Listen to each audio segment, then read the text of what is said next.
اس کا سب کو ہر مذاہب کے اندر ہی احترام ہے، کیونکہ جو ازواج پیغمبر صلی اللہ تعالی علیہ وسلم ہے ان کا ذکر قرآن پاک نے کیا۔ نص قرآن سے ثابت جو چیز ہو جائے وہ ہمارے ایمان کا حصہ ہے۔ بے شک بے شک بے شک۔ اب ہماری جو خواتین ہیں وہ کیا سیکھتی ہے؟ میں صرف ایک بات کہنا چاہتا ہوں، حضرت خدیجۃ الکبریٰ رسول اللہ صلی اللہ علیہ وسلم کے گھر میں آئیں ایک زوجہ بن کے، بیوی بن کے، کیا رسول کے گھر میں انہوں نے جھاڑو نہیں لگایا اپنے ہاتھوں سے؟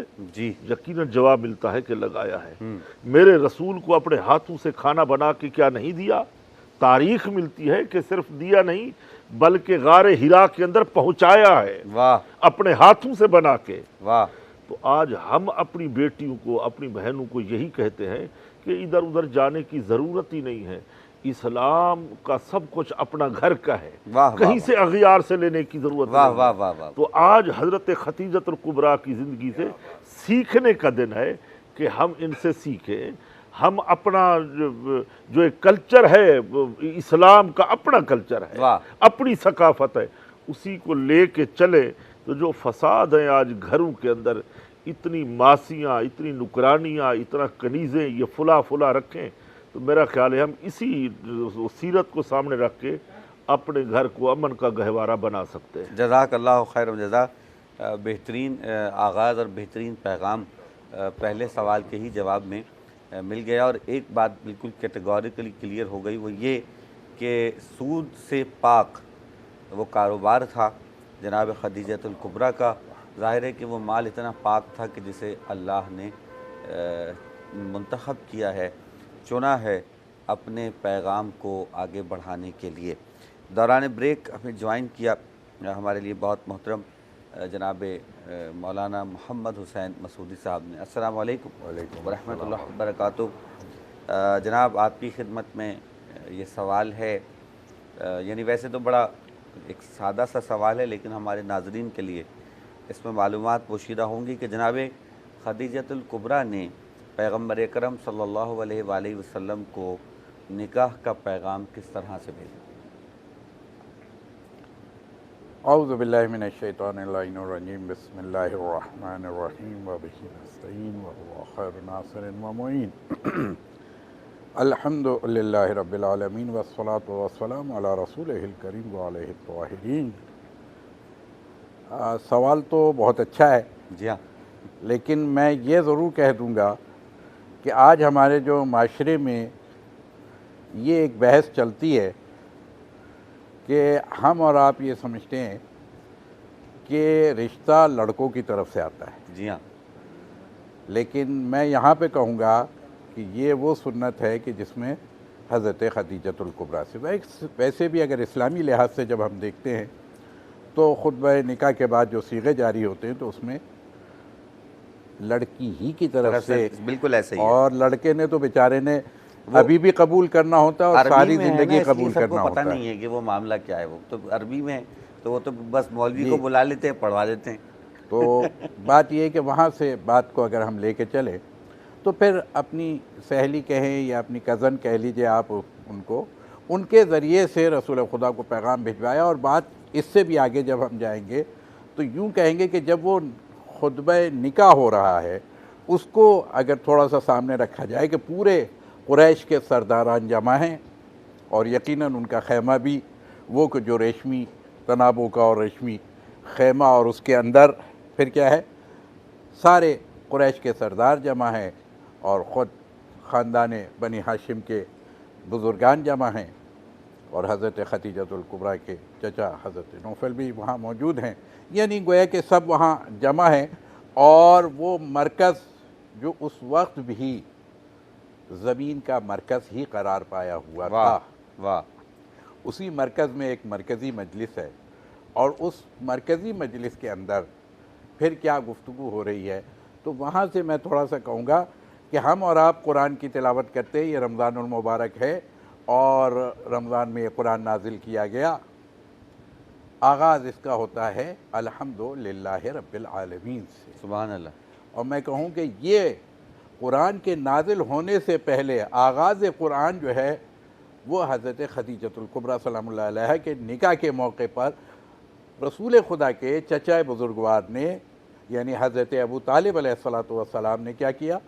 الحمدللہ الذی جعلنا من زرع ابراہیم و ذریت اسماعیل، کہ ہمیں خداوند عالم نے نسل ابراہیم و ذریت حضرت اسماعیل میں سے قرار دیا، اور ہمارے لیے یہ جعلہ لانا کیا ہے؟ ہمارے ہی لیے اس بیت کو قرار دیا۔ یہ وہ بیت ہے جس کے گرد ساری مخلوق آتی ہے، سبحان اللہ، اہل زمین آتے ہیں، سبحان اللہ، اور یہ مرکز ہے نہ صرف عبادت کا بلکہ تجارت کا بھی مرکز ہے۔ اسے خداوند عالم نے ہمارے خاندان میں اس کی کیا ہے؟ ہمیں اس کا متولی بنایا ہے، واہ، ہم اس کی گویا دیکھ بھال کرنے والے ہیں، رکھوالے ہیں۔ اور پھر حضرت محمد مصطفیٰ صلی اللہ علیہ وآلہ وسلم کا تعارف کرایا کہ یہ محمد ابن عبداللہ جو میرا بھتیجا ہے، یہ اہل قریش میں ایسا تمہیں کوئی نہیں ملے گا۔ جزاک اللہ خیر و جزا، ایسا تمہیں قریش میں بلکہ کائنات میں بھی کوئی نہیں ملے گا۔ سبحان اللہ۔ گفتگو کا سلسلہ یہیں سے آگے بڑھے گا، وقت ہوا چاہتا ہے ایک مختصر سے بریک کا، سچ کے ساتھ رہیے۔ رمضان ہے رحمان کی رحمت کا مہینہ، رمضان ہے قرآن کے اترنے کا مہینہ، مرحبا رمضان مرحبا۔ رمضان ہے رحمان کی رحمت کا مہینہ، رمضان ہے قرآن کے اترنے کا مہینہ، مرحبا رمضان مرحبا۔ سچ ٹی وی کی مرحبا سحری ٹرانسمیشن میں ایک مرتبہ پھر خوش آمدید، اور آج گفتگو ہے وفات اور شہادت جناب خدیجۃ الکبریٰ سلام اللہ علیہا کے حوالے سے۔ اس کے ذیل میں بریک پہ جانے سے قبل گفتگو کر رہے تھے مولانا محمد حسین مسعودی صاحب، جس میں انہوں نے جناب خدیجۃ الکبریٰ کے نکاح کے حوالے سے اور خطبہ نکاح کے حوالے سے بات کی، اور یقیناً کہ اس خطبے کے جو مندرجات ہیں وہ بہت شاندار ہیں، اور اس کے اوپر مزید بات ابھی ہوگی۔ دوران بریک ہمیں جوائن کیا ایک بہت واجب الاحترام شخصیت نے، جن کو آپ لوگ زمانوں سے ٹیلی ویژن چینلز پہ دیکھ رہے ہیں اور علمی گفتگو کرتے ہیں۔ میں بہت شکر گزار ہوں کہ سچ ٹی وی سے بہرحال رابطہ جڑا رہتا ہے، ایک پرانا تعلق ہے ان کے ساتھ۔ حضرت علامہ محمد امین شہیدی صاحب، السلام علیکم ورحمۃ اللہ وبرکاتہ، بہت شکریہ آپ کی تشریف آوری کا۔ سربراہ ہیں امت واحدہ پاکستان کے، اور دیگر بہت ساری خدمات ہیں۔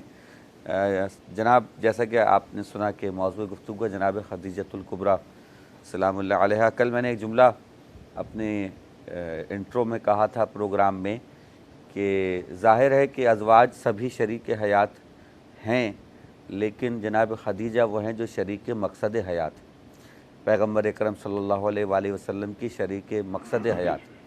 کیا ارشاد فرمائیں گے آپ؟ بسم اللہ الرحمن الرحیم۔ سب سے پہلے تو آپ کا شکریہ کہ آپ نے اس موقع پہ یاد فرمایا۔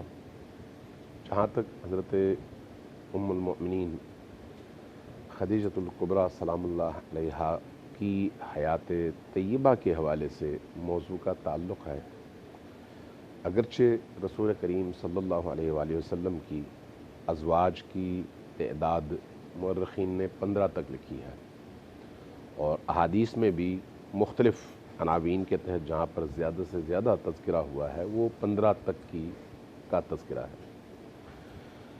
لیکن حضرت خدیجۃ الکبریٰ سلام اللہ علیہا کا جو مقام اور جو مرتبہ ہے وہ کسی اور کے ساتھ قابل قیاس اور قابل موازنہ نہیں ہے۔ قرآن کریم کی روشنی میں بھی، احادیث کی روشنی میں بھی، اور تاریخ بعثت کی روشنی میں بھی۔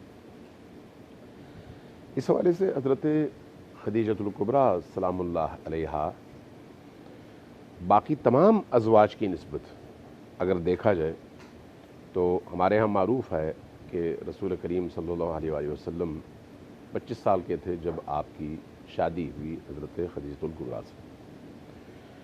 تو اگر تاریخ پڑھیں تو اس پر تو تمام مکاتب فکر کا اور مورخین کا اتفاق ہے کہ آپ کی اور حضرت خدیجہ کی ازدواجی زندگی تقریباً 25 سال پر 25 محیط سال ہے۔ ایک طویل عرصہ ہے۔ 25 سال۔ دوسرے لفظوں میں جب انسان جوانی کے جوبن پہ ہوتا ہے اور شادی کرتا ہے تو اس کے بعد آہستہ آہستہ آہستہ آہستہ اس کی زندگی ڈھلنی شروع ہو جاتی ہے۔ جی ہاں، نبی کریم صلی اللہ علیہ وآلہ وسلم نے تقریباً 51 سال کی عمر تک اپنی ساری زندگی گزاری ہے حضرت خدیجۃ الکبریٰ کے ساتھ، دوسرا عقد نہیں کیا۔ اور اس پورے عرصے میں آپ نے کسی اور خاتون سے عقد نہیں فرمایا، جبکہ اس کے اگلے جو 11 سال ہیں جی، ان 11 سالوں میں تقریباً 14 شادیاں نقل کی گئی ہیں۔ دوسرے لفظوں میں ہر سال اگر تقسیم کیا جائے تو کوئی ایک آدھ شادی ہے، اور اس میں بھی کوئی دوسری رائے نہیں ہے کہ نبی کریم کی باقی ازواج سے شادیوں کے حوالے سے ہر ایک کے پیچھے کوئی نہ کوئی اجتماعی حکمت ہے، جی، کوئی نہ کوئی اجتماعی فلسفہ اور کوئی نہ کوئی اجتماعی وجہ پوشیدہ ہے۔ لیکن جب ہم حضرت خدیجۃ الکبریٰ کی زندگی کو دیکھتے ہیں تو وہاں پر ہمیں دوسروں سے ایک منفرد کیفیت نظر آتی ہے کہ ان 25 سالوں میں ایک ایسی شخصیت جو اس پورے جزیرۃ العرب میں ایک نمایاں حیثیت رکھتی ہے، ملکۃ العرب کے نام سے معروف ہے، دولت مندی اور اپنی زندگی کی سطح کے اعتبار سے بڑے بڑے قبائل کے سرداروں سے زیادہ ان کی حیثیت ہے، بالکل، اور سینکڑوں اونٹوں پر ان کے تجارتی قافلے ہمیشہ سفر پہ رہتے ہیں۔ اب ایک ایسی شخصیت اگر انتخاب کرے اس شخصیت کا جو بظاہر یتیم ہے، آہا، بظاہر غریب ہے، واہ، بظاہر ان کے آگے پیچھے کوئی اور نظر نہیں آتا، چونکہ یتیمی خود جو ہے قریش کے ان سرداروں کی نگاہ میں ایک معیوب چیز شمار ہوتی ہے۔ جی، اس حوالے سے احادیث ہمیں بتاتی ہیں کہ حضرت خدیجۃ الکبریٰ سلام اللہ علیہا کی زندگی کے یہ جو ایام ہیں یہ بڑے عجیب و غریب ہیں۔ یہاں پر ایک نقطہ بریکٹس میں عرض کروں کہ عام طور پر جب ہم بات کرتے ہیں تو کہتے ہیں کہ حضرت خدیجۃ الکبریٰ پہلی مسلم خاتون ہیں، پہلی موحدہ اور کلمہ پڑھنے والی۔ یہ بات ہم بھول جاتے ہیں کہ اسلام لانے والوں میں دو طرح کے لوگ ہیں، ایک وہ جنہوں نے بت پرستی کو چھوڑ کر توحید کا راستہ اختیار کیا، جی، اور دوسرا طبقہ وہ ہے جو موحد تھا اور حضرت ابراہیم کے دین پر چلتا تھا، اور جب نبی کریم نے بعثت کے بعد اپنے اس آخری دین کا اعلان کیا تو انہوں نے اسی دین توحید، دین ابراہیمی میں رہتے ہوئے نبی کریم کا کلمہ پڑھا اور توحید سے توحید میں منتقل ہوئے، کفر صحیح، سے توحید میں نہیں۔ صحیح، صحیح، نبی کریم کے آباء و اجداد اس طرح سے ہیں، امیر المؤمنین کے آباء و اجداد اس طبقے میں سے ہیں، صحیح، لہٰذا کوئی اگر یہ کہے پہلے کافر تھے بعد میں مسلمان ہوئے تو یہ بہت بڑا الزام ہے، اور ایسا نہیں ہے۔ تو حضرت خدیجۃ الکبریٰ کو بھی جب ہم دیکھتے ہیں تو وہ موحدہ نظر آتی ہیں جن کی زندگی رسول کریم کے عقد میں آنے سے پہلے بھی موحدانہ زندگی تھی اور توحیدی زندگی تھی۔ واہ، واہ، لہٰذا واہ، جب حضرت خدیجۃ الکبریٰ سلام اللہ علیہا مکہ میں آتی تھیں اور خانہ کعبہ کا طواف کرتی تھیں، عبادت کرتی تھیں، تو کوشش کرتی تھیں کہ رات کی تاریکیوں میں آئیں، واہ، چونکہ دین ابراہیمی کی پابند تھیں، تو یہاں پر آ کر رات کے آدھے پہر کے گزرنے کے بعد عبادتیں بجا لاتی تھیں۔ سبحان تو اللہ، روایت یہ کہتی ہے کہ جب حضرت خدیجۃ الکبریٰ نے ایک رات آ کے زیارت کی خانہ خدا کی، عبادات بجا لائیں، تھکی ہوئی تھیں، واپس گھر تشریف لے گئیں، نیند نہیں آئی۔ جب نیند آئی تو آپ نے خواب میں دیکھا کہ سورج مشرق سے چڑھا ہے اور آپ کے گھر آ کر اترا ہے، آپ کے صحن اور میں جب آپ کے صحن میں، آپ کے گھر میں سورج اترا تو تمام اطراف و اکناف عالم سے لوگوں نے اس گھر کا رخ کیا ہے۔ واہ، جب آپ جاگیں تو آپ نے یہ محسوس کیا کہ یہ کوئی عام خواب نہیں ہے، واہ، بلکہ یہ ایک بشارت ہے، یہ ایک نوید ہے۔ اس طرح سے اس خواب کی تعبیر میں نبی کریم اور آپ کی شادی اور آپ کا نکاح انجام پاتا ہے۔ سبحان اللہ، سبحان لہٰذا اللہ۔ جب ہم حضرت خدیجۃ الکبریٰ کی زندگی کو دیکھیں تو باقی ازواج کے ساتھ موازنے کے طور پر ہمیں کبھی بھی نہیں دیکھنا چاہیے۔ بالکل صحیح بات۔ کیونکہ یہ اپنی جگہ ایک نادر ہستی ہیں واہ، اور موحد ہستی ہیں، وہ ہستی ہیں جنہوں نے اپنی زندگی کا سارا سرمایہ دین پر خرچ کیا ہے۔ واہ۔ وہ جو مادی حوالے سے اعلیٰ ترین مقام پر فائز تھیں، اس اسلام اور دین کو قبول کرنے کے نتیجے میں اس مقام تک پہنچیں کہ اب گھر میں فاقے ہوتے تھے، اللہ اکبر۔ اور یہ سارا پیسہ کہیں اور خرچ نہیں ہوا، صرف اور صرف غریب انسانوں کی مدد کے لیے اور دین کے فروغ کے لیے خرچ ہوا۔ سبحان اللہ، سبحان اللہ، سبحان اللہ۔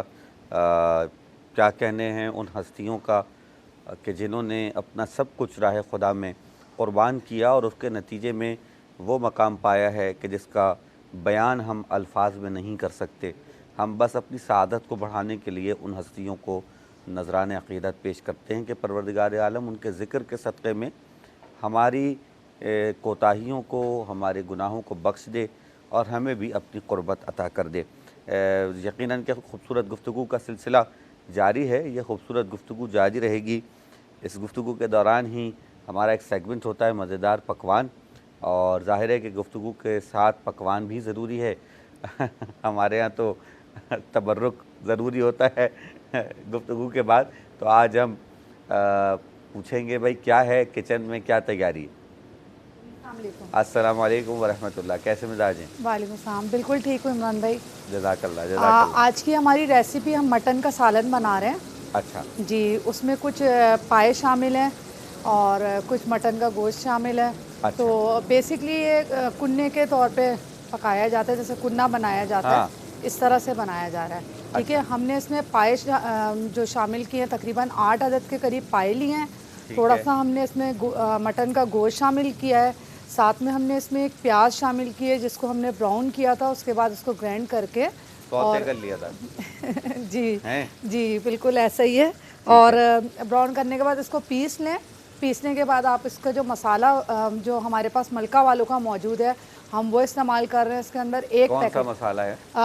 پائے مسالہ، پایا مسالہ، ٹھیک ہے، وہ ایک پیکٹ ہم اس میں استعمال کر رہے ہیں۔ اچھا، پیاز شامل کریں گے، اس میں بہت زیادہ پیاز کا استعمال نہیں ہوتا کیونکہ پیاز اس میں 1 عدد شامل ہوتی ہے۔ باقی ایک پیاز جس وقت ہم پائے جو ہے گلا رہے ہوتے ہیں اس وقت اس کو چڑھا دیتے ہیں۔ تو پائے ہم نے ہاف ڈن کر لیے تھے، مسالہ ہم نے بھون لیا، پائے جو ہیں وہ اب ہم اس میں مکس کر رہے ہیں۔ ٹھیک ہے، پائے بننے میں تو ویسے کافی ٹائم لگتا ہے۔ جی بالکل لگتا ہے، کیونکہ میں نے جیسے بتایا کہ پائے پہلے سے میں نے ہاف ڈن کر کے رکھے ہوئے تھے۔ اب ہم اس کا جو پروسیس کر رہے ہیں وہ ہم مسالہ بھوننے کے بعد، فرائی کرنے کے بعد تمام چیزیں اس میں ہم اس کو ملا دیں گے۔ تقریباً ہم اس کو آدھے گھنٹے یا 1 گھنٹے جتنا پکائیں گے اتنا اس کا ٹیسٹ اچھا آئے گا۔ اور جیسے میں نے کل بھی کہا کہ دھیمی آنچ پہ پکائے تو اس کا ٹیسٹ اتنا اچھا آئے گا۔ تو ابھی ہم اس کو چڑھا رہے ہیں، انشاءاللہ 3:30 تک یہ تیار ہو جائے گا۔ جزاک اللہ، جزاک اللہ جی، یہ تیار ہو جائے گا۔ ساتھ ہی ساتھ ٹینگ ہے، ٹینگ پیجیے، بناؤ بہتر مستقبل روزانہ، اور آلپرز کی کریم کا استعمال بھی آپ کے لیے مفید ہے۔ انشاءاللہ پائے تیار ہوں گے تو ہم دوبارہ جائیں گے سبین کی طرف۔ ابھی سوالات کا سلسلہ دوبارہ مفتی صاحب کی خدمت میں سوال ہے۔ جیسا کہ ارشاد فرما رہے تھے کہ قرآن پاک نے انہیں خراج عقیدت پیش کیا ہے، آپ نے گفتگو میں ارشاد فرمایا، تو فرمائیے گا کہ تبلیغ دین کے حوالے سے جناب خدیجۃ الکبریٰ سلام اللہ علیہا کی جو دولت استعمال ہوئی اس کا بالخصوص اور ان کی شخصیت کا بالعموم قرآن پاک نے کیسے ذکر کیا؟ بسم اللہ الرحمن الرحیم۔ دیکھیے، دین اسلام کی تبلیغ کا جو آغاز ہوتا ہے اس میں حضرت خدیجۃ الکبریٰ رضی اللہ تعالیٰ عنہ کا بہت بڑا اہم کردار ہے، اہم رول ہے۔ ہم غار حرا کو دیکھتے ہیں، نبی کریم علیہ السلام کی وہاں خدمت کرنا اور جانا۔ جب پہلی وحی آتی ہے اقرأ بسم ربک الذی خلق، تو نبی کریم علیہ السلام اپنے گھر میں تشریف لاتے ہیں، تو اس وقت یہ حوصلہ افزائی، یہ سارے معاملات کون کر رہی تھی؟ نبی کریم صلی اللہ تعالیٰ علیہ وسلم کی زوجہ محترمہ ام المومنین حضرت اماں خدیجۃ الکبریٰ رضی اللہ تعالیٰ عنہ۔ تو نبی کریم علیہ السلام فرماتے ہیں کہ مجھے کمبل اڑھا دو، مجھے کمبل اڑھا دو۔ کوئی فرشتہ، کوئی جبریل امین تشریف لائے تو حضرت ختیجہ اپنے چچا ورقہ بن نوفل کے پاس لے کے جاتی ہے کہ یہ ایسا مواجرہ ہے کہ آپ بتائیں کہ کیا ہے. تو انہوں نے کہا کہ مبارک ہو، یہ وہی فرشتہ ہے جو حضرت موسیٰ علیہ السلام کے پاس آتا تھا، واہ، اور جو پہلے پیغمبروں کے پاس آتا تھا.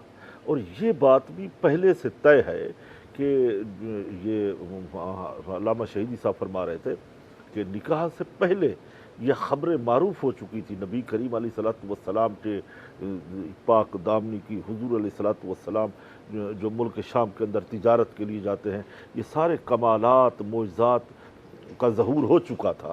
تو ان باتوں کو بھی پیش نظر رکھا گیا تھا. تو حضرت ورقہ بن نوفل نے بھی کہا تھا کہ ایسا وقت آئے گا کہ ہم دیکھ رہے ہیں اسی نبی کی بعثت کا زمانہ جو ہے وہ شروع ہو چکا ہے. تو حضرت ختیجۃ الکبریٰ رضی اللہ تعالیٰ عنہ نے یہ جو مال سارا خرچ کیا ہے اسلام کے اوپر، دین کے اوپر، ایسے آنکھیں بند کر کے نہیں، بلکہ روز روشن کی طرح یہ تھا کہ یہی وہ اللہ کا پیغمبر ہے، یہی وہ دین اسلام ہے کہ ان الدین عند اللہ الاسلام، اللہ کا پسندیدہ دین جو ہے وہ دین اسلام ہے، واہ، یعنی سلامتی والا دین ہے. واہ. تو جو آپ یہ فرما رہے تھے کہ سورج کا آنا، تو یہ تو حقائق ہیں. یقیناً حضرت یوسف علیہ السلام نے بھی خواب دیکھا، تو حضرت ختیجۃ الکبریٰ یہ خواب دیکھ رہی ہے. حضرت ابو بکر صدیق نے بھی خواب ملک شام کے اندر دیکھا کہ وہ سورج چاند میری گود میں آ رہے ہیں. تو میں سمجھتا ہوں یہ تمام خواب جو ہیں، یہ رویا اپنی جگہ پہ حق اور سچ ہیں، ان سب کا احترام ہے. تو حضرت ختیجۃ الکبریٰ جو دیکھ رہی ہیں اور جو اس خدمات کے لیے آگے کھڑی ہو رہی ہیں، تو میں یہی پیغام دینا چاہتا ہوں کہ ہمیں ان تمام باتوں کو ذہن نشی کرنا ہوگا، رکھنا ہوگا کہ شروع میں کہہ چکا ہوں کہ وَأَنَّ لَهُمُ الْجَنَّةَ، انہوں نے اپنے مال کے بدلے ہی اللہ تعالیٰ سے جنت خریدی ہے. جو پاکیزہ مال ہو، جو سوچ پاکیزہ ہو، اور جو ولولہ ہو ایک انسانیت کی خدمت کرنے کا، تو یقیناً وہ اپنے مقصد کو پا لیتے ہیں. سبحان اللہ جی، سبحان اللہ، سبحان اللہ. بہترین انداز میں وضاحت، بہترین گفتگو. یہی سوال میں جناب حسین مسعودی صاحب کی طرف لے کے جاؤں گا کہ جناب خدیجۃ الکبریٰ کی شخصیت کو اور ان کے مال کو قرآن کریم نے کیسے خراج تحسین پیش کیا؟ دیکھیں، بات وہی ہے جس کی طرف اشارہ کیا. میں تو اور آگے بڑھ کے ایک بات کہوں گا کہ جیسے کہ ابھی ایک بات ہو بھی رہی تھی کہ اعلان نبوت سے پہلے نور نبوت کو جن ہستیوں نے دیکھا وہ ان میں سے ایک حضرت ختیجۃ الکبریٰ تھی. یہ نور نبوت ہی تھی کہ جس کو دیکھ کر کے وہ مائل ہوئی ہیں اس طرف، اور اس حد تک مائل ہوئیں کہ پھر کیا ہے، خود ہی اس رشتے کی طرف آئی، اور پھر اپنا سارا مال کیا ہے، رسول اکرم صلی اللہ علیہ وآلہ وسلم کی ذات گرامی کو ہبہ کر دیا انہوں نے کہ میں اپنا سارا مال آپ کو ہبہ کرتی ہوں، آپ جہاں چاہیں خرچ کریں. یعنی خود خداوند عالم نے جو ذمہ داری دین کے پھیلانے کی اگر لی ہے تو وہ مال حضرت ختیجۃ الکبریٰ کے ذریعے سے لی، کیونکہ اس وقت ابتدائے اسلام میں یہ بات بھی مسلمہ ہے کہ حضرت ختیجۃ الکبریٰ کی جو شخصیت 25 سال، تو 25 سال میں تقریباً 10 سال ان کے وہ ہیں کہ جس کے اندر قرآن ان کے سامنے نازل ہوتا رہا. اور سب سے زیادہ اگر قرآن کا حصہ ہم دیکھیں کہ کس جگہ پر نازل ہوا، تو وہ سب سے زیادہ قرآن حضرت ختیجۃ الکبریٰ کے گھر میں نازل ہوا. واہ. مکی زندگی میں قرآن کی آیتیں آپ اٹھا کر کے دیکھ لیں، سوروں کو دیکھ لیجئے، آپ کو اندازہ ہو جائے گا کہ بیشتر حصہ قرآن جو ہے وہ مکی زندگی میں، اور وہاں پر کہاں کہ حضرت ختیجۃ الکبریٰ کے. تو میں یہ کہوں گا کہ جی ہاں، ہم ماہ رمضان المبارک میں ہیں، شاید اسی نسبت سے خداوند عالم نے رمضان المبارک میں ان کے ذکر کو زندہ رکھنے کے لیے یہ انتخاب بھی کیا کہ آج 10 رمضان المبارک ہے اور ہم ان کا ذکر کر رہے ہیں. تو انہی کے گھر میں قرآن صامت بھی نازل ہو رہا ہے، اور انہی کے گھر میں، اب میں یوں کہوں گا کہ انہی کی نسل میں قرآن ناطق بھی کیا ہے، انہی کے گھر میں آ رہا ہے، جس کا آغاز وہاں سے ہو رہا ہے کہ جو حضرت فاطمۃ الزہرا کی صورت میں ہے. تو بس میں تو کہوں گا پھر وہ جیسے کیا کہا نا کہ کیا ہے، تیری نسل پاک میں ہے بچہ بچہ نور کا. تو ہے عین نور تیرا سب گھرانہ نور کا. سبحان اللہ، سبحان اللہ جی، تو سبحان اس اللہ. حوالے سے میں پھر آگے جا کے اگر دیکھیں تو یہ بات بھی سامنے آتی ہے کہ جتنے بھی اس وقت غربا ہیں، یعنی اسلام اگر پروان چڑھا ہے تو وہ کس کے مال سے پروان چڑھا ہے؟ وہ حضرت خدیجۃ الکبریٰ کا ہی مال تھا جس نے کیا ہے غربا کو، کیونکہ اس وقت ابتدائے اسلام میں سارے غریب، کمزور، نحیف، بچے، بوڑھے آ رہے ہیں، جوانوں کو یہ توفیق نہیں مل رہی تھی اس انداز سے. لیکن میں کہوں عبادت کا شوق جیسا کہ بات ہوئی تھی، تو ان لوگوں نے دیکھا سب نے کہ 3 ہی ہستیاں ہوا کرتی تھیں کہ جو ابھی نماز فرض ہونے سے پہلے کیا ہے کعبۃ اللہ میں آ کر کے نماز قائم کرتی ہیں. گفتگو کا سلسلہ جاری رہے گا. وقت ہوا چاہتا ہے ایک مختصر سے بریک کا. سچ کے ساتھ رہیے. رمضان ہے رحمان کی رحمت کا مہینہ، رمضان ہے قرآن کے اترنے کا مہینہ. مرحبا رمضان، مرحبا. رمضان ہے رحمان کی رحمت کا مہینہ، رمضان ہے قرآن کے اترنے کا مہینہ. مرحبا رمضان، مرحبا. سچ ٹی وی کی مرحبا سری ٹرانسمیشن میں ایک مرتبہ پھر خوش آمدید. گفتگو ہے علم و عمل کے سیگمنٹ میں. علماء کرام ہمارے درمیان موجود ہیں اور جناب خدیجۃ الکبریٰ سلام اللہ علیہ کی شخصیت کے حوالے سے تذکرہ کیا جا رہا ہے. یہ فرمائیے گا مولانا امین شہیدی صاحب کہ حضرت خدیجۃ الکبریٰ شیب ابی طالب کا جو عرصہ ہے تقریباً 3 سال کا جہاں پہ آپ نے وقت گزارا، اس نے آپ کو کس حد تک یعنی متاثر کیا اور کیا وہی سبب بنا ان کے دنیا سے تشریف لے جانے کا؟ اگر اس تناظر میں دیکھا جائے تو پھر یہ بھی ایک شہادت کا درجہ ہے. کیا ارشاد فرمائیں گے؟ دیکھیے حضرت خدیجۃ الکبریٰ سلام اللہ علیہا کی زندگی کے مختلف پہلو ہیں. آج ہمارے ہاں جب حضرت خدیجۃ الکبریٰ پر گفتگو ہوتی ہے تو بعض جگہوں میں کچھ ایسی چیزیں سننے کو ملتی ہیں جن کا حقیقت سے عقلی حوالے سے تعلق نہیں ہوتا. ہاں روایت کے حوالے سے کہیں پر اس طرح کے نقول ملتے ہیں.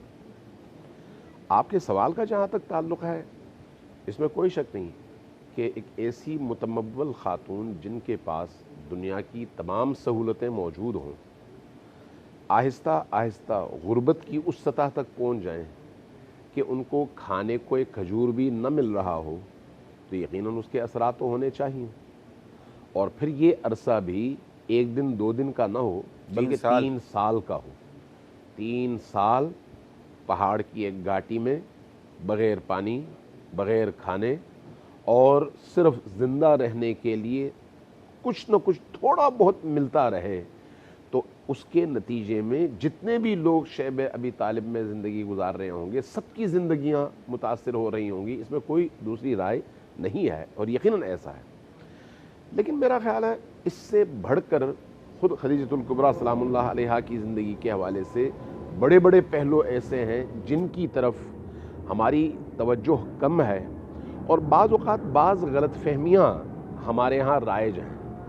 میں یہ سمجھتا ہوں کہ اگر آپ کے اس طرح کے پروگراموں کے نتیجے میں ان غلط فہمیوں سے ہم ذرا باہر نکل آئیں تو وہ شاید زیادہ مفید ہو معاشرے کے لیے اور اس شخصیت کو سمجھنے کے حوالے سے. مثلا ایک غلط فہمی عام طور پر یہ میں نے ہر جگہ دیکھا ہے، اس کو نقل کیا جاتا ہے کہ جب نبی کریم صلی اللہ علیہ وآلہ وسلم پہلی وحی کے اترنے کے بعد گھر تشریف لائے تو آپ پر لرزہ طاری تھا، بخار کی کیفیت تھی اور پریشان تھے، مضطرب تھے.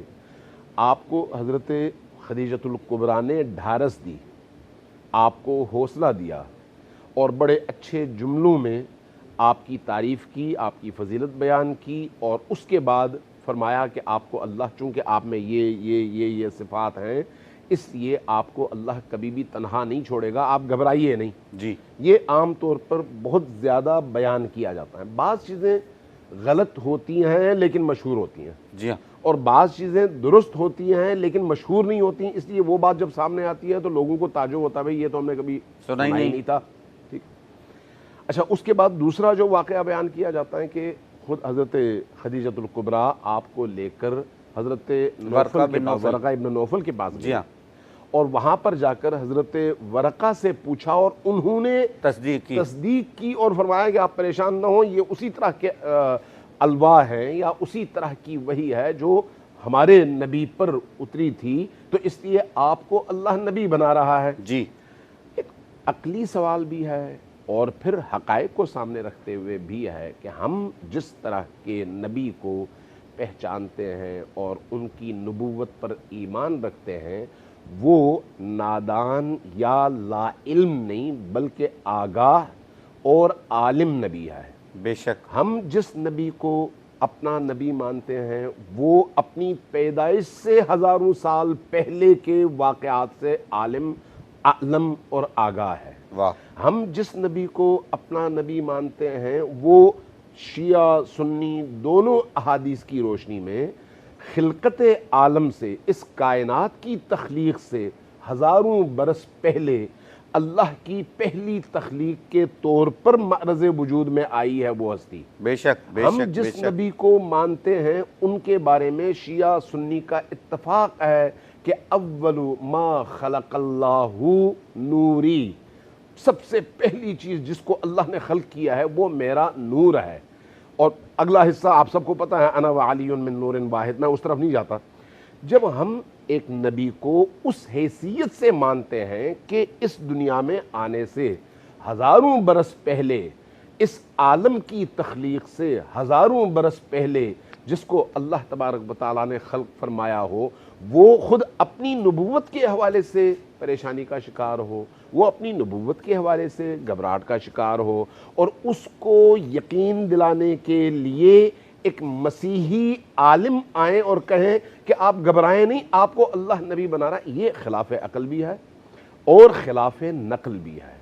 لہٰذا اگرچہ اس میں کوئی شک نہیں، بعض مورخین نے یہ لکھا ہے اور تاریخ میں اس طرح کی چیزیں بہت ساری ہیں، لیکن اس میں بھی کوئی شک نہیں کہ اس طرح کی چیزوں کو درایت کی روشنی میں، ان معیارات کی روشنی میں پرکھنے کی ضرورت ہے کہ کس حد تک اس طرح کے واقعات حقائق سے میل کھاتے ہیں اور کس حد تک حقائق سے ٹکراتے ہیں. اس لیے ہم جس ہستی کو نبی کے طور پر مانتے ہیں ان کے بارے میں ہمارا عقیدہ من حیث مسلم یہ ہے کہ ان کی نبوت کا اعلان اگرچہ شب بعثت میں پہلی وحی کے اترنے کے بعد ہوا ہے اور اللہ نے فرمایا اقرأ بسم ربک الذی خلق، لیکن وہ پیدائشی نبی ہیں اور آگاہ نبی ہیں، اپنے منصب سے پوری طرح سے آگاہ اور عالم نبی ہیں. اس لیے کسی اور کو، اور وہ بھی کسی اور مکتب یا کسی اور دین کے عالم کو آ کر تسلی دینے کی ضرورت نہیں ہے، بلکہ ان کو عالم کی تسلی کے لیے بھیجا گیا ہے. یہ ایک پہلو ہے جس کو میرا خیال ہے ہمیں بار بار ذہن نشین بھی کر لینا چاہیے اور لوگوں تک پہنچانا بھی چاہیے. دوسرا پہلو، پتہ نہیں آپ کے اس سیگمنٹ میں کتنا ٹائم ہے، میں صرف اشارہ کر کے گزرتا ہوں. دوسرا پہلو بڑا معروف ہے، وہ بھی غلط العام ہے. یہ بھی کوئی شیعہ نظریہ میں نہیں بیان کر رہا، یہ ذہن میں رکھیں، یہ تاریخ نہ شیعہ ہے نہ سنی ہے، مورخ نے جس کو جہاں سے جو کچھ ملا اس کو بیان کیا ہے. اسی طرح سے جن چیزوں کا تعلق تاریخ سے ہے اس میں ہمیں فرقوں میں نہیں پڑھنا چاہیے، بلکہ یہ دیکھنا چاہیے کہ کس نے کیا لکھا. تحقیق کا دروازہ ہم کھلا رکھیں، حقیقت تک پہنچنے کی کوشش کریں. ایک بات جو کی جاتی ہے حضرت خدیجۃ الکبریٰ سلام اللہ علیہا کے حوالے سے وہ یہ ہے، اور معروف بھی ہے، بالکل معروف ہے، تمام مسلمانوں میں معروف ہے، کہ آپ کی شادی کے موقع پر آپ کی عمر 40 برس تھی. اچھا، اگر آپ اہل سنت منابع میں بھی اور اہل تشیع کے منابع میں بھی بڑے بڑے علماء، بڑے بڑے مورخین، بڑے بڑے محدثین کو جانچنا شروع کر دیں، پڑھنا شروع کر دیں، وہ معروف جو بعض اخبارات میں مقالات آتے ہیں ان سے ہٹ کر کورس میں بھی یہی پڑھاتے ہیں. میں یہی عرض کروں، وہ جنہوں نے لکھا ہے انہوں نے کسی اینگل سے لکھا ہے نا، لیکن اگر آپ تاریخ کے ان بڑے بڑے اساتذہ اور ان ستونوں کی طرف جائیں جن کی اسلامی تاریخ میں ایک حیثیت ہے، اسی طرح سے حدیث کی دنیا میں ایک حیثیت ہے، تو آپ کو محسوس ہوگا کہ یہ بھی کوئی اتھینٹک بات نہیں ہے۔ حضرت خدیجہ الکبریٰ سلام اللہ علیہا کی شادی کے حوالے سے 3 طرح کے اقوال ہمیں ملتے ہیں۔ اچھا، ایک قول ہے آپ کی شادی کے موقع پر آپ کی عمر 25 برس تھی، اچھا، دوسرا قول ہے 28 برس تھی، ٹھیک، تیسرا قول ہے 40 برس تھی۔ اب میں آپ کو حوالے دیتا ہوں، اور حوالے سارے کے سارے اہل سنت کے بڑے بڑے علماء کے حوالے ہیں۔ دیکھیے پہلا حوالہ حضرت ام المومنین کی شادی کے حوالے سے ہشام ابن عروہ کی روایت ہے۔ ہشام ابن عروہ نے نقل کیا کہ حضرت خدیجہ سلام اللہ علیہا کی شادی کے موقع پر آپ کی عمر 40 برس تھی۔ اچھا، اس قول کو امام حاکم نیشابوری نے نقل کیا۔ امام حاکم ظاہر ہے حدیث کی دنیا میں، علم کی دنیا میں ایک بہت ستون بڑا ہے، نام ہے، کوئی بالکل معمولی نام نہیں ہے۔ جی بالکل، انہوں نے نقل کرنے کے بعد، اس قول کو نقل کرنے کے بعد آگے اپنی طرف سے جو جملہ لکھا وہ یہ ہے کہ وَهَذَا قَوْلٌ شَاذٌ، وقالا، یہ ایک نادر قول ہے، واہ، حقیقت کے مطابق نہیں ہے، شاذ ہے یہ۔ اس کے بعد فرمایا توفیت خدیجہ الکبریٰ سلام اللہ علیہا کا انتقال ہوا اس وقت جب آپ کی عمر 53 برس تھی۔ 53 برس تھی۔ 53 برس کا کیا مطلب ہے؟ شادی کے موقع پر آپ کی عمر 25 سال اور وفات کے موقع پر 53 سال، تو درمیان میں کتنے سال ہوئے؟ 28 سال۔ جی، یعنی گویا 28 سال کی عمر میں آپ کی شادی ہوئی، 25 سال آپ نے زندگی گزاری۔ اس قول سے تو یہ اس طرح سے ایک قول جو امام حاکم نیشابوری نے اختیار کیا ہے اس کے مطابق آپ کی عمر بنتی ہے 28 سال۔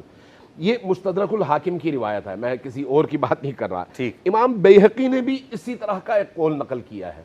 امام بیہقی فرماتے ہیں بلغت خدیجہ 65 سنہ، اور اس کے بعد فرماتے ہیں اصح القول ہوا 50 سنہ۔ جو صحیح ترین قول ہے امام بیہقی کے مطابق وہ آپ کی عمر 50 سال ہے وفات کے موقع پر۔ وفات کے موقع 50 سال کا مطلب یہ ہے کہ 25 سال کی عمر میں شادی ہوئی اور 25 سال آپ نے نبی کریم کے ساتھ زندگی کے گزارے ہیں۔ اچھا، اسی طرح سے ایک اور جگہ امام بیہقی نے نبی کریم کی زوجات کے حوالے سے گفتگو کرتے ہوئے یہ لکھا اور کہا کہ مشہور جو ہمارے محققین کے درمیان ہے وہ 25 سال ہے، اور اس کے بعد کہا لیکن میری تحقیق یہ ہے کہ 28 سال ہے۔ صحیح، ٹھیک ہے، میں امام بیہقی کی بات کر رہا ہوں۔ ابن عماد حنبلی ہے جنہوں نے شذرات الذہب لکھی ہے، انہوں نے مورخین کی کثیر تعداد کا تذکرہ کرنے کے بعد حضرت خدیجہ کی عمر لکھی ہے کہ آپ کی عمر شادی کے موقع پر 28 سال تھی۔ اچھا، ٹھیک ہے، اسی طرح سے حاکم نیشابوری نے ابن اسحاق جو ایک بہت معروف سیرت نگار ہے، جی بالکل، ان کا حوالہ دیتے ہوئے قبول کیا اپنی اس تحریر میں، کہا کہ ان کے اس حوالے کو میں قبول کر رہا ہوں، ان کی عمر شادی کے موقع پر 28 سال تھی۔ بلازری نے، بلازری کوئی معمولی انسان نہیں ہے، جی، بلازری نے بھی اسی عمر کو لکھا اور کہا کہ ان کی عمر 28 سال تھی۔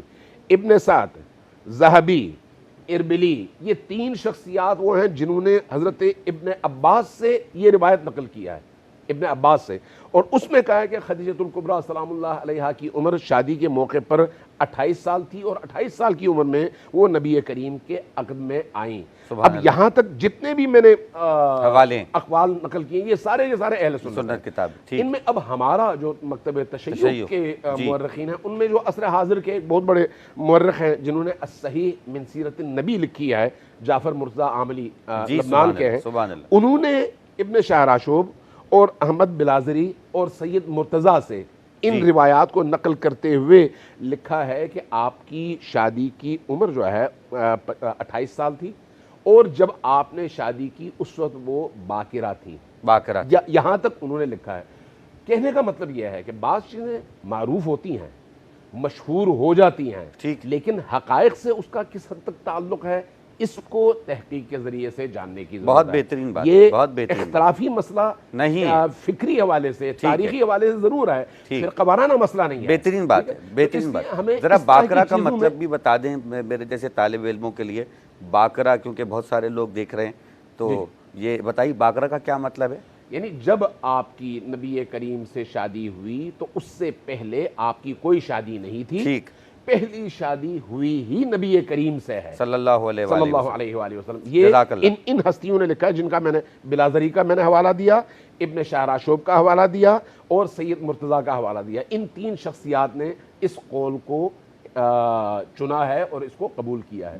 جو میں اس کا خلاصہ اب عرض کرنے لگا ہوں کہ اس طرح کی گفتگو کو فرقہ وارانہ کی بجائے، مسلکی اختلاف کی بجائے تحقیق کا موضوع بنانا چاہیے، اور جہاں پر تحقیق آئے گی وہاں پر پھر فرقہ وارانہ پردے خود بخود ہٹ جاتے ہیں اور انسان آسانی کے ساتھ اصح القول کو قبول کر لیتا ہے. واہ واہ واہ واہ واہ، بہترین بات ہے. ظاہر ہے کہ عالم جب گفتگو کرتا ہے تو اس میں تحقیق اور حوالے ہوتے ہیں اور وہ ہمیں نظر آئے، اور اس کے ساتھ ہی ساتھ یہ خوبصورت پیغام بھی نظر آیا کہ جب آپ تاریخ پڑھتے ہیں تو اس میں مختلف قسم کی روایتیں اور حوالہ جات موجود ہوتے ہیں. یہ کوئی اختلافی مسئلہ نہیں ہے. مختلف لکھنے والوں نے مختلف روایتیں لکھی ہیں، لیکن جو روایت عقلاً زیادہ قابل قبول ہو اسے قبول کرنا چاہیے، اور ان علماء کے حوالے موجود ہوں کہ جن سے ہم نے باقی بھی روایتیں لی ہیں تو ان روایات کو ہمیں قبول کرنا چاہیے. اس میں کسی جھگڑے کی یا کسی ناراضگی کی کوئی بات نہیں ہے. بڑے احسن طریقے سے جناب آپ نے بڑی تحقیق کے ساتھ ایک بہت بڑے مسئلے کو بیان کر دیا. میں آپ کا بہت بہت شکر گزار ہوں. اور اسی کے ساتھ ہی وقت ہوا چاہتا ہے ایک مختصر سے بریک کا. بریک کے بعد واپس آئیں گے اور انشاءاللہ اپنے گفتگو کے سلسلے کو یہیں سے آگے بڑھائیں گے. سچ کے ساتھ آئیے. رمضان ہے رحمان کی رحمت کا مہینہ، رمضان ہے قرآن کے اترنے کا مہینہ. مرحبا رمضان مرحبا. رمضان ہے رحمان کی رحمت کا مہینہ، رمضان ہے قرآن کے اترنے کا مہینہ. مرحبا رمضان مرحبا. مرحبا سحری ٹرانسمیشن میں ایک مرتبہ پھر خوش آمدید. خوبصورت گفتگو جناب خدیجۃ الکبریٰ سلام اللہ علیہا کی سیرت کے حوالے سے ہو رہی تھی، اور بہت بہترین تحقیق جناب محمد امین شہیدی صاحب کی مستند ترین حوالوں کے ساتھ انہوں نے پیش کیا، جس کے لیے ہم ان کے شکر گزار ہیں کہ ہم جیسے طالب علموں کو بہت کچھ سیکھنے کا موقع ملتا ہے جہاں کہیں بھی جناب تشریف فرما ہوتے ہیں.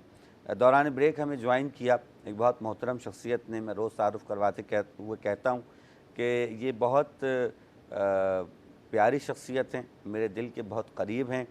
اس کی ایک وجہ تو یہ ہے کہ یہ نعت رسول مقبول پڑھتے ہیں، اور دوسری وجہ یہ ہے کہ یہ اتنے ہی اچھے انسان بھی ہیں. جناب وسیم عباسی صاحب السلام علیکم. وعلیکم السلام. کیسے مزاج ہیں آپ کے؟ بڑا کرم ہے جناب. تذکرہ ہے جناب خدیجۃ الکبریٰ سلام اللہ علیہا کے حوالے سے، تو اگر کوئی کلام آپ کے ذہن میں ہو تو آپ پیش فرمائیے. کیا سخی ہیں وہ محمد کے گھرانے والے، کیا سخی ہیں وہ محمد کے گھرانے والے، گھر کے گھر مرضی مولا پہ لٹانے والے، گھر کے گھر مرضی مولا پہ لٹانے والے. دین مٹ جاتا اگر خون نہ دیتے اپنا، دین مٹ جاتا اگر خون نہ دیتے اپنا. میرے محبوب محمد کے گھرانے والے، میرے محبوب محمد کے گھرانے والے. آمنہ پاک مبارک ہو تیرا چاند تجھے، ہیں تیرے چاند پہ قربان زمانے والے، ہیں تیرے چاند پہ قربان زمانے والے. میری دھڑکن کا وظیفہ ہے درود اور سلام، میری دھڑکن کا وظیفہ ہے درود اور سلام، ارے کیا بگاڑیں گے بلا میرا زمانے والے، میرے سرکار کا میلاد منانے والے، سج گئے آقا کی محفل کو سجانے والے۔ سبحان اللہ، سبحان اللہ، سبحان اللہ۔ خوبصورت کلام، ہمیشہ کی طرح بہت عقیدت اور محبت کے ساتھ پڑھا۔ یقیناً کہ آواز کا اچھا ہونا ایک بات، لیکن اس میں جب عقیدت شامل ہو جائے تو پھر اس کا مزہ دوبالا ہو جاتا ہے۔ اس کے ساتھ ہی ساتھ ہم اس سے قبل کے گفتگو کو آگے بڑھائیں، میں چاہوں گا کہ جا کے دیکھیں کہ کچن میں جو ریسیپی تھی وہ کہاں تک پہنچی ہے۔ جی جناب، کیا صورتحال ہے؟ جی صورتحال یہ ہے کہ پائے تیار ہو گئے ہیں؟ ٹھیک ہے، میں سرو کر دیتی ہوں۔ چلیں، واہ،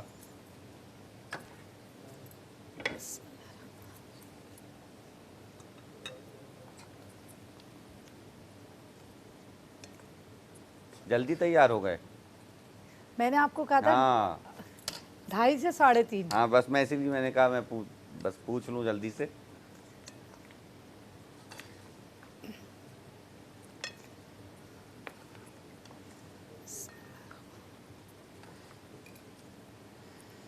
اور یہ جتنا دیر پکتے ہیں اس کے اندر روغن بھی اتنا اچھا آتا ہے، ٹھیک ہے، اور اس کا جو ذائقہ ہوتا ہے وہ بھی بہت اچھا ہوتا خوشبو ہے۔ بہت اچھی آ رہی ہے، اس کا کوئی شک نہیں ہے۔ بہت شکریہ۔ ہاں، یہ پیاس بڑھائیں گے بھائی، پائے اگر سحری میں کھائے جائیں تو اس کے ساتھ ہمارے پاس ٹینک ہے۔ وہ کہہ رہی ہیں ٹینگ ہے ہمارے پاس بھائی، جی بالکل، پیاس کا ابھی ہم نے انتظام کیا ہوا ہے، ٹینگ۔ جی ٹھیک ہے، اور آخر میں اس کو ہم ہرا دھنیا اور ادرک اور ساتھ میں لیمن، لیمو، جی نیبو، باقی یہ کہ آپ اپنی پسند سے اس کو استعمال کر ٹھیک سکتے ہے ہیں۔ جی، ٹھیک ہے، اور اگر آپ کو پسند ہو تو اس میں اوپر سحری مرچیں بھی ڈال لیں، وہ بھی بہت سارے لوگ ڈالتے ہیں۔ اچھا جی، ایک چیز اور، گرم مسالہ پسا ہوا تھوڑا سا، گرم مسالہ، جی دیکھیں میری بات کہنے سے ان کو یاد آیا۔ جزاک اللہ، بہترین خوشبو آ رہی تھی، بہترین پائے تیار ہیں۔ وسیم بھائی قریب بیٹھے، ان کو اور زیادہ خوشبو آ رہی ہوگی۔ جزاک اللہ، بس تھوڑی سی دیر کی زحمت اور۔ چلیں جی، پائے تیار ہو گئے اور ایک پریزنٹیشن ہو جائے گی اور گفتگو کا سلسلہ دوبارہ سے جوڑتے ہیں۔ جی جزاک اللہ، بہت شکریہ، بہت شکریہ۔ اچھا جی، گفتگو اپنے اختتامی منزلوں تک آ گئی ہے اور ظاہر ہے کہ دامن وقت میں گنجائش کم ہوتی ہے۔ جو سوال اختتامی میں آپ کی خدمت میں کرنا چاہ رہا ہوں وہ یہ کہ جناب خدیجۃ الکبریٰ سلام اللہ علیہا کی رحلت کے بعد رسول اکرم کے لیے صلی اللہ علیہ وسلم کے لیے مکے میں رہنا کتنا مشکل ہو گیا کہ آپ کو ہجرت کرنا پڑی، یعنی اسی سال رسول جو ہیں وہ دنیا سے ہجرت فرماتے ہیں۔ وقت چونکہ کم ہے، میں چاہوں گا تینوں صاحبان سے اس پہ میں کمنٹ لے لوں۔ جی بسم اللہ الرحمن الرحیم۔ دیکھیے کہ نبی کریم صلی اللہ علیہ وسلم کی ہجرت کا جو حکم ہے وہ تو خدا بزرگ و برتر نے دیا ہے۔ ٹھیک، اگرچہ یہ پہلے باتیں مشہور تھیں کہ آپ کی قوم آپ کو یہاں سے نکال دے گی، لیکن حضرت خدیجۃ الکبریٰ کے وصال کے بعد یقیناً وہ زندگی کے نشیب و فریز آتے تو ہیں، یہ سارے معاملات ہوئے، مگر ہجرت کا جہاں سے تعلق ہے وہ محدثین علماء نے لکھا ہے کہ اللہ تعالیٰ کے حکم سے آپ صلی اللہ تعالیٰ علیہ وسلم نے مکے کو خیر باد کہا، یہاں تک ملتا ہے کہ آپ جاتے ہوئے بار بار بیت اللہ شریف کی طرف دیکھتے اور ارشاد فرماتے کہ اگر میری قوم مجھے اس شہر سے نہ نکالتی تو میں اپنے آباء و اجداد کے شہر کو ہرگز نہ چھوڑتا۔ تو میں سمجھتا ہوں کہ ایک جو کامل بیوی ہو، زوجہ ہو، اس کے وصال کے بعد رسول خدا صلی اللہ تعالیٰ علیہ وسلم نے ساری زندگی ایک بیان فرمایا کہ خدیجۃ الکبریٰ اس زمانے کی میری زوجہ ہے کہ جب ہم مصائب کے اندر تھے، تکلیفوں میں تھے، باقی جتنی ازواج آئی ہیں وہ ان دنوں میں آئی ہے جب ہم یہ سکھی کے زمانے میں تھے، آرام میں تھے۔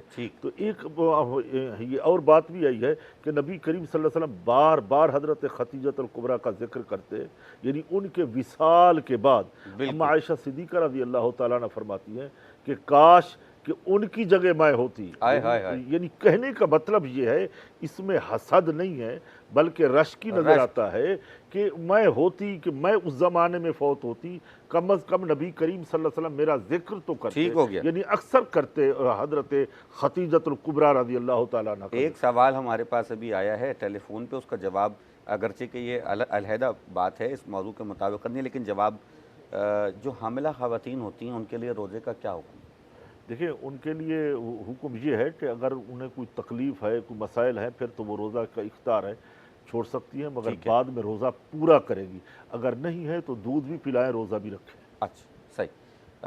مسعودی صاحب وقت کم ہے، آپ بھی اس بارے میں کچھ ارشاد فرمائیے، پھر شہیدی صاحب کی جانب جاؤں گا کہ ہجرت کے یعنی کا جو موقع ہے اس کا کتنا تعلق ہے رحلت جناب خدیجہ الکبریٰ کا؟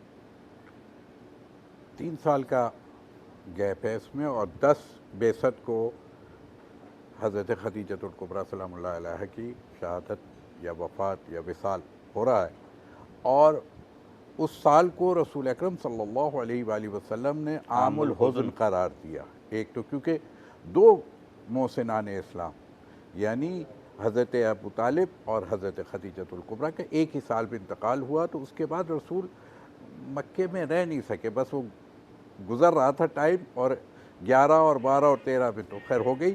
یہاں پہ میں ایک بات ضرور کہنا چاہوں گا کہ جن لوگوں نے، یعنی ان میں حضرت خدیجہ الکبریٰ سلام اللہ علیہ کی ذات کہ حل جزاء الاحسان الا الاحسان کی منزل یہ ہے کہ انہوں نے اپنا سارا مال، اپنی ساری زندگی اور اپنی جان بھی جب اسلام کے لیے قربان کی، تو وہ محسنہ اسلام بنی ہے، اور اس کے نتیجے میں خداوند عالم نے یہ جو ملکۃ العرب ہم اور آپ کہتے ہیں کہ وہ ملکۃ العرب تھیں، اور انہوں نے اپنی کیا ہے سب کچھ قربان کر دیا اسلام کے لیے اور رسول کے لیے اور خدا کے لیے، تو خدا نے ان کی نسل میں، پھر میں یہ ضرور کہوں گا کہ جی ہاں، اب آپ ملکۃ العرب تھیں، ہم آپ کی بیٹی کو سیدۃ النساء العالمین بنا کے اس دنیا میں رکھیں گے اور آخرت میں اٹھائیں گے۔ سبحان اللہ، سبحان اللہ، سبحان اللہ۔ بہترین قربانی کا جذبہ شرط ہے، قربانی کا جذبہ شرط ہے، بہتر، بہت بہتر۔ مولانا امین شہیدی صاحب، جناب آپ سے بھی یہی سوال ہے، پہلے اگر آپ میرے سوال کا جواب بھی دے دیں جو سوال آیا، تاکہ دونوں طرف کا ورڈکٹ آ جائے، پھر آپ شہزادی کے ذکر پہ گفتگو کو ہم تمام کر دیں گے، کچھ شہادت کا تذکرہ بھی کر دیجیے گا۔ یہ سوال آیا ہے ہمارے پاس ٹیلی فون پہ کہ یہ جو حاملہ خواتین ہوتی ہیں ان کے لیے روزے کا کیا حکم ہے؟ دیکھیے، روزہ ظاہر ہے مریضوں پر فرض نہیں ہے۔ ٹھیک ہے۔ ایک خاتون اگر حمل کی وجہ سے خود کمزوری محسوس کرے اور روزے کی وجہ سے اس کے بچے کو نقصان ہونے کا اندیشہ ہو، مناسب، تو اس صورت میں ڈاکٹر کی تشخیص کے مطابق، مناسب، آپ کی اپنی تشخیص نہیں، ڈاکٹر اگر یہ کہے کہ روزہ رکھنے سے آپ کی نقاہت اور کمزوری بچے کو نقصان پہنچائے گی، اس لیے روزہ نہ رکھیں، تو پھر اس خاتون پر روزہ واجب اور فرض نہیں ہے، وہ اب روزہ کھائے گی، لیکن جب بچے کی ولادت کے بعد وہ صحت مند ہو جائیں گی تو پھر ان روزوں کی وہ قضا بجا لائیں گی جو انہوں نے رمضان المبارک میں نہیں رکھے۔ بالکل وہی، بالکل وہی، ٹھیک۔ اچھا جی، دوسرا جہاں سوال تک حضرت خدیجہ الکبریٰ سلام اللہ علیہا کا تعلق ہے، دیکھیے یہ خاتون یہ عظیم ترین ہستی ہیں، سبحان اللہ۔ ابھی قبلہ مولانا نے بڑے خوبصورت انداز میں مفتی اقبال حسین نقشبندی صاحب، جی ہاں، باقی امہات المؤمنین کی نگاہ میں خدیجہ الکبریٰ سلام اللہ علیہا کے مقام کی طرف اشارہ فرمایا، اور یہ اس میں کوئی شک نہیں کہ بخاری شریف میں بھی، مسلم میں بھی، باقی کتابوں میں بھی اس حوالے سے بڑی روایات ہیں۔ حضرت خدیجہ الکبریٰ سلام اللہ علیہا اللہ تبارک و تعالیٰ کا انتخاب ہے، بے شک۔ یہی وجہ ہے کہ اسد الغابہ فی معرفت الصحابہ میں جی اور الاصابہ فی معرفت الصحابہ دونوں اصحاب پیغمبر کے تعارف کے حوالے سے ہے، چاہے وہ اصحاب خواتین میں ہوں یا مردوں میں. اس طرح کی روایات دونوں نے نقل کی ہیں، اور دونوں شیعہ نہیں ہیں، دونوں اہل سنت ہیں. دونوں نے یہ نقل کیا ہے کہ اللہ تبارک و تعالیٰ نے اس زمین میں سے 4 خواتین کا انتخاب کیا ہے. سبحان اللہ. ان 4 خواتین میں پہلی حضرت خدیجہ ہیں، واہ. دوسری حضرت فاطمہ الزہرا سلام اللہ علیہا ہیں جو اسی بی بی کی بیٹی ہیں. تیسری حضرت مریم بنت عمران سلام اللہ علیہا ہے. جی. اور چوتھی زوجہ فرعون ہے، بالکل، حضرت آسیہ. اس طرح کی روایات متعدد موجود ہیں جن کو فریقین نے نقل کیا، تشیع میں بھی موجود سب نے، ہیں ٹھیک ہے. اور اہل سنت میں بھی موجود ہیں. اس حوالے سے حضرت خدیجۃ الکبریٰ سلام اللہ علیہا نے جو زندگی کے نشیب و فراز گزارے ہیں مکہ کی سرزمین میں، پیغمبر اسلام کے ساتھ جو کھڑی رہیں اس کی بہت بڑی قیمت ان کو دینی پڑی ہے، بہت بڑی قیمت. واہ واہ. ارد گرد کے تمام قبائل کی خواتین جو کبھی ان کی خادمائیں ہوا کرتی تھیں، کبھی ان کے سامنے سر تعظیم خم کیا کرتی تھیں، تسلیم خم کیا کرتی تھیں، کبھی ان سے ملنے کی آرزو رکھا کرتی تھیں، ان کا الزام یہ ہوتا تھا کہ تم نے یتیم عبداللہ سے شادی کر کے ہماری ناک کٹوائی ہے. اللہ اکبر. اور اس کے نتیجے میں آہستہ آہستہ آہستہ آہستہ بائیکاٹ، سوشل بائیکاٹ، قطع تعلق ایک ایسے مرحلے تک پہنچا کہ حضرت خدیجۃ الکبریٰ سلام اللہ علیہا اپنی اس تمام عظمت کے ساتھ اکیلی رہ گئیں. اللہ اکبر. نہ آپ کے گھر کسی خاتون کا آنا جانا ہوتا تھا اور نہ آپ کسی کے گھر جا سکتی تھیں.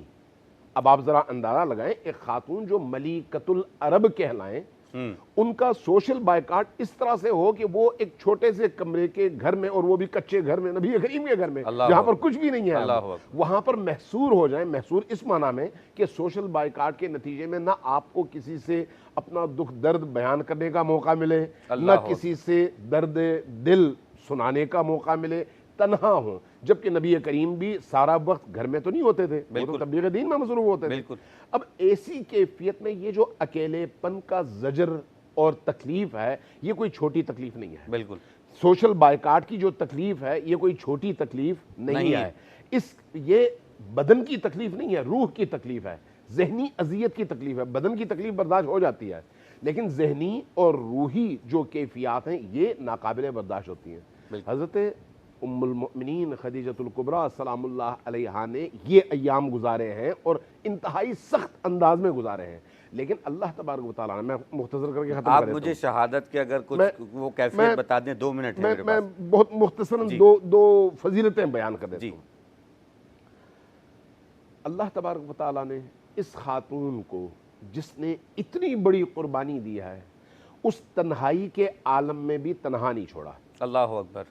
اللہ نے جب حضرت فاطمہ الزہرا سلام اللہ علیہا کی صورت میں سیدۃ نساء العالمین عطا کرنا چاہا تو اس ہستی کو عطا کیا. سبحان اللہ. اور یہ روایات شیعہ اور سنی دونوں کے ہاں موجود ہیں، میں نے پڑھی ہے کہ ایک دن نبی کریم صلی اللہ علیہ وآلہ وسلم جب گھر میں تشریف لائے تو آپ نے دیکھا کہ ام المومنین خدیجہ کسی سے گفتگو فرما رہی ہیں. تو آپ نے پوچھا خدیجہ گھر میں کوئی ہے نہیں، آپ کس سے گفتگو کر رہی ہیں؟ فرمایا میں اپنے شکم میں موجود اس فرزند سے گفتگو کر رہی ہوں جس کو اللہ نے میرا مونس اور میرا ہمدم قرار دیا ہے. سبحان اللہ سبحان اللہ سبحان اللہ. اس خاتون کے انتقال اور وصال کی تاریخ ہے آج. جی. اب آپ نبی کریم کی کیفیت کا اندازہ لگائیں گے. جب کوئی نہ تھا تو نبی کریم کے لیے دوست بھی وہ تھیں، ہمدرد بھی وہ تھیں، پشت و پناہ بھی وہ تھیں، اور مالی حوالے سے سب سے بڑی سپورٹر بھی وہ تھیں.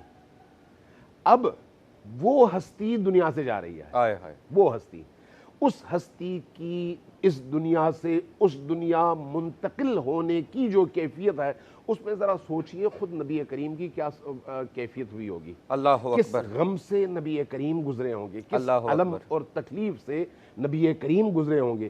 اس لیے نبی کریم کو جب حضرت خدیجۃ الکبریٰ سلام اللہ علیہا کی رحلت کی خبر ملتی ہے تو آپ نہ صرف اشک بہانے سے اپنے آپ کو روکتے نہیں ہیں، بلکہ پوری امت کو جو اس وقت امت نبی ہے اس کو مخاطب کر کے فرماتے ہیں کہ اب 1 دن 2 دن 3 دن نہیں، 365 دن ہم سب مل کر کیا بات؟ 2 شخصیات کا غم منائیں گے، 2 شخصیات کا سوگ منائیں گے، سبحان اور ان میں پہلی شخصیت حضرت ام المؤمنین خدیجۃ الکبریٰ سلام اللہ علیہا ہے، اور دوسری شخصیت حضرت ابو طالب ہیں۔ تو یہ حضرت ابو طالب کا مقام ہے، اور یہ حضرت خدیجۃ الکبریٰ۔ سبحان اللہ، سبحان اللہ۔ میں بہت شکر گزار جناب مفتی اقبال حسین نقشبندی صاحب آپ کا، مولانا حسین مسعودی صاحب آپ کا، مولانا محمد امین شہیدی صاحب آپ کا، آپ نے قیمتی وقت نکالا اور بہت پرکیف گفتگو کی، آپ کا بہت بہت شکریہ۔ یقیناً کہ ایک بہت غم کا مرحلہ ہے رسول اکرم صلی اللہ علیہ وآلہ وسلم کے لیے اور ان کی بیٹی جناب فاطمہ الزہرا سلام اللہ علیہا کے لیے، جو اس وقت ظاہر ہے کہ بہت کم سن ہی تھیں، اور اس وقت بھی یعنی وقت شہادت ان کو وصیت کی تھی جناب خدیجۃ الکبریٰ نے کہ تم اپنے بابا کا بہت خیال رکھنا۔ وہی وصیت جیسے کہ جناب خدیجۃ الکبریٰ نے وصیت کی اپنی بیٹی کو، تو جب جناب زہرا دنیا سے جا رہی تھیں تو انہوں نے وصیت کی اپنی بیٹی جناب ثانی زہرا کو، اور وہ وصیت یہ تھی کہ تم میرے حسین کا خیال رکھنا۔ اور دونوں بیویوں نے اپنی ماؤں کی وصیتوں کو نبھایا ہے، اور کیا خوب نبھایا ہے۔ ہمارا درود و سلام ہو ان ہستیوں پر۔ ایک مختصر سا وقفہ، دوبارہ حاضر ہو۔ رمضان ہے رحمان کی رحمت کا مہینہ، رمضان ہے قرآن کے اترنے کا مہینہ، مرحبا رمضان مرحبا۔ رمضان ہے رحمان کی رحمت کا مہینہ، رمضان ہے قرآن کے اترنے کا مہینہ، مرحبا رمضان مرحبا۔ مرحبا سحری میں ایک مرتبہ پھر خوش آمدید۔ میں ہوں آپ کا میزبان سید عمران مہدی۔ وقت ہوا چاہتا ہے اس سیگمنٹ کا جس کا سبھی کو بے چینی سے انتظار رہتا ہے، بشمول میرے۔ میں بھی انتظار کرتا ہوں اس سیگمنٹ کا جو بہت ہی مقبول سیگمنٹ ہے، اور اس کا نام ہے کون بنے گا سچ کی آواز۔ یقیناً اس مقابلے میں نعت رسول مقبول صلی اللہ علیہ وآلہ وسلم پیش کرنے کی سعادت حاصل کی جاتی ہے، اور مقابلہ بس اس بات کا ہے کہ یہ دیکھا جائے کہ کون سا ثناخواں کتنے ادب کے تقاضوں کو پورا کر رہا ہے۔ ججز یہ ذمہ داری پوری کرتے ہیں۔ میں ججز کا تعارف کرواتا چلوں، ہمارے درمیان موجود ہیں۔ ابھی آپ نے ان کی نعت بھی سنی، ان کا کلام بھی سنا، اور ان کو آپ جانتے ہی ہیں کیونکہ وہ ہمارے پینل کا مستقل حصہ ہیں۔ جناب محمد وسیم عباسی بھائی، السلام علیکم ورحمۃ اللہ۔ جزاک اللہ۔ انہی کے ساتھ تشریف فرما اور موجود ہیں، ان کو کل بھی آپ نے ہماری ٹرانسمیشن میں دیکھا، جناب سجاد علی درویش، السلام علیکم۔ وعلیکم السلام۔ جزاک اللہ خیر جزا۔ اور ان کے ساتھ ہی تشریف فرما اور موجود ہیں محترمہ ذل ہما صاحبہ، السلام علیکم ورحمۃ اللہ وبرکاتہ۔ آپ کی اجازت ہو تو مقابلہ شروع کیا جائے۔ اچھا جی، میں ملتمس ہوں سید احسن شاہ سے کہ تشریف لائیں اور بارگاہ رسالت مآب صلی اللہ علیہ وآلہ وسلم میں نذرانہ عقیدت پیش کریں۔ سید احسن شاہ موجود ہے؟ بیٹا آئیے، جلدی سے آئیے، اتنا سوچنے کی میں سمجھے کہ کوئی اور ہے سید احسن شاہ۔ جوتو کوئی بات نہیں، چلے آ جائیں۔ یہ حسن ہی یہی ہے سارا۔ بیٹا سینٹر میں ادھر تھوڑا سا پیچھے ہو جاؤ، بس چلے۔ جبھی میری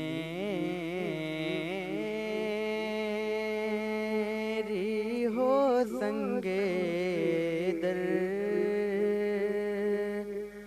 تمہارا یا رسول اللہ، یہی ہے ایک جینے کا سہارا یا رسول اللہ، یہی ہے ایک جینے کا سہارا یا رسول اللہ۔ دکھا دو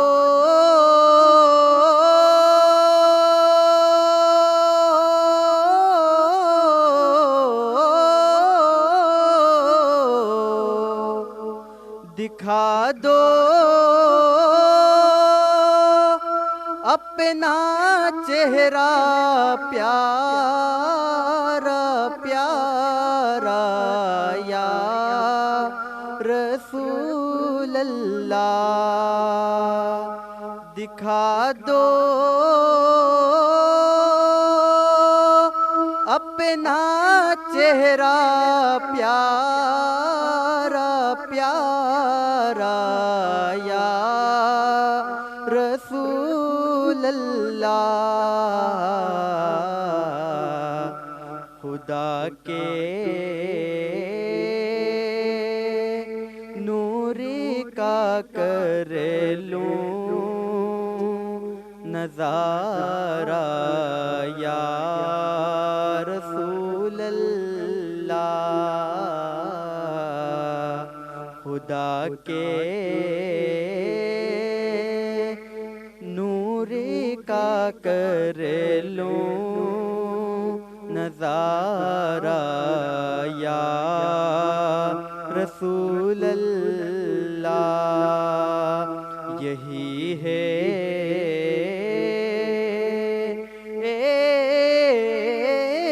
ایک جینے کا سہارا یا رسول اللہ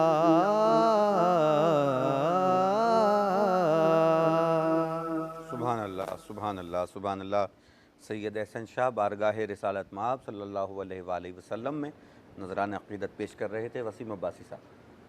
جی اچھا کلام تھا اور ابتدا انہوں نے اچھی کی، مگر جب یہ انترے میں پہنچے تو بہت زیادہ سر لگانے کے چکر میں کلاسیکل انداز بہت زیادہ دکھانے کے چکر میں ان کا آؤٹ ہوا سر اور انترا اچھے طریقے سے نبھا نہیں سکے۔ پھر جب واپسی اینڈ کرنے لگے تو اس میں بھی زیادہ سر دکھا رہے تھے یہ کلاسیکل انداز میں، وہاں پہ بھی بے سرے ہوئے۔ محنت کی ضرورت ہے ٹھیک، اور زیادہ بیٹا جگہ نہ لگائیں آپ۔ آپ کو نیچے بھی بتایا تھا ہم نے کہ سیدھا سیدھا پڑھتے تو بہت اچھا پڑھتے آپ، مگر بہت ہی زیادہ آپ نے جگہ لگائی۔ محنت جاری رکھیں ٹھیک ہو اور حوصلہ افزائی تو ہم نے بچوں بالکل بالکل وہ تو اپنی جگہ ہے۔ جی سجاد صاحب، اچھی نعت کا انہوں نے آغاز کیا تھا، پر یہ کہ سر کی چکروں میں یہ اپنے سر سے آؤٹ ہو گئے، اور نعت ایسی چیز ہے کہ جتنا سیدھا پڑھا جائے اتنی خوبصورتی ہے۔ تو بس یہ کہ انہوں نے سٹارٹ اچھا لیا، اس کے بعد یہ سر کی چکروں میں یہ بگڑ گئے۔ تو یہ کہ انشاءاللہ محنت کریں گے تو انشاءاللہ امید ہے جاری رکھیں۔ بگڑی ہوئی بنتی ہے بات مدینے میں، کیا کہنے، مدینے والے کا ذکر کریں گے تو انشاءاللہ برکتیں ملیں گی۔ سبحان اللہ۔ جی ذل عمر صاحبہ، جی بالکل، انہوں نے جب اسکیل ہائی تھا تو انہوں نے وہاں لوز کیا ہے، اچھا تو اس کی یہ کہ کوشش کی جائے، کلام تو اچھا تھا، ٹھیک تو محنت ٹھیک کی ہو گیا ضرورت ہے۔ ٹھیک ہو گیا ٹھیک ہو گیا جی بیٹا، جزاک اللہ جزاک اللہ۔ مائک در جی میں ملتمس ہوں مقابلے کی اگلی شریک محترمہ اقرا کنول سے۔ اقرا کنول تشریف لائیے اور اپنے حصے کی عبادت انجام دیں۔ محترمہ اقرا کنول۔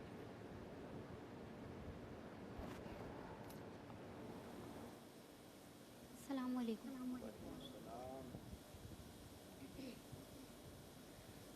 اس روی کے سامنے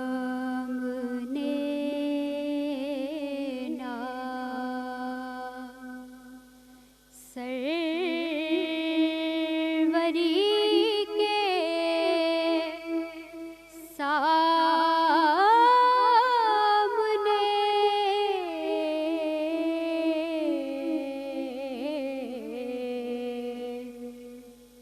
ہاتھ پھیلاؤ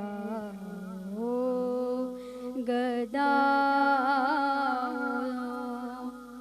تم نبی کے سامنے